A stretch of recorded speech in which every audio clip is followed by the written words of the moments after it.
Ah, there you are. You've seen how we've grown to depend on other countries for our tea and sugar, aluminium, rubber, and soon we'll look at cotton. But let's see some of the problems these countries have.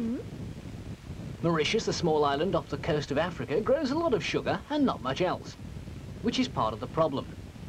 Not that it's a bad place for sugar. Cyclones often crash across the island and sugarcane is strong enough to stand up to them. And of course you can sell sugar overseas. But if the land has been covered with sugar plantations, that means you have to sell tons and tons and tons of it in order to import the things you need, like food and machinery. And all of these things will keep coming on and on and on and on, just as long as you export sugar. But if a disease crunches your crop, you've got nothing to sell. Or if too much is grown, you get pennies instead of pounds and can't buy anything. To avoid this dependence, Mauritius is trying to grow other crops between the sugar canes.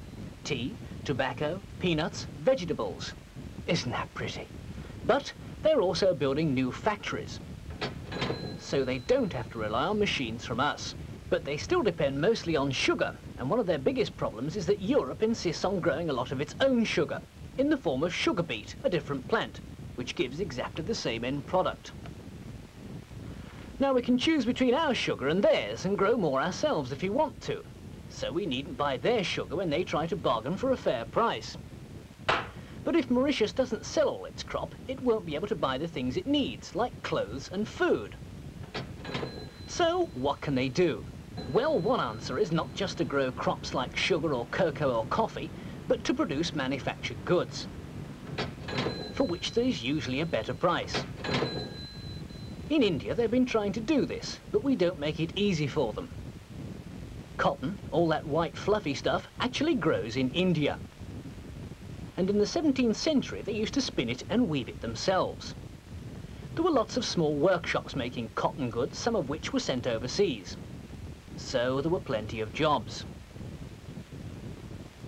But in the 19th century, we began to import raw cotton to England's green and pleasant land, where lots of factories were springing up.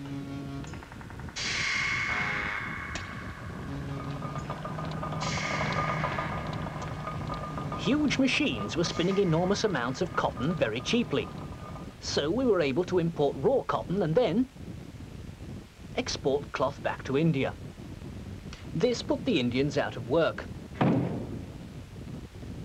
Many people thought this was fair enough. You should always produce goods in the cheapest place.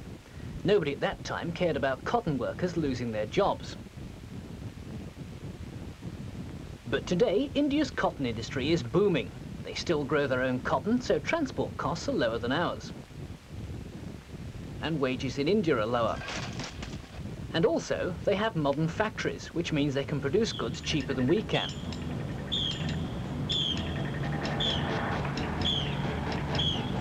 Meanwhile, our cotton industry is in trouble, old and inefficient.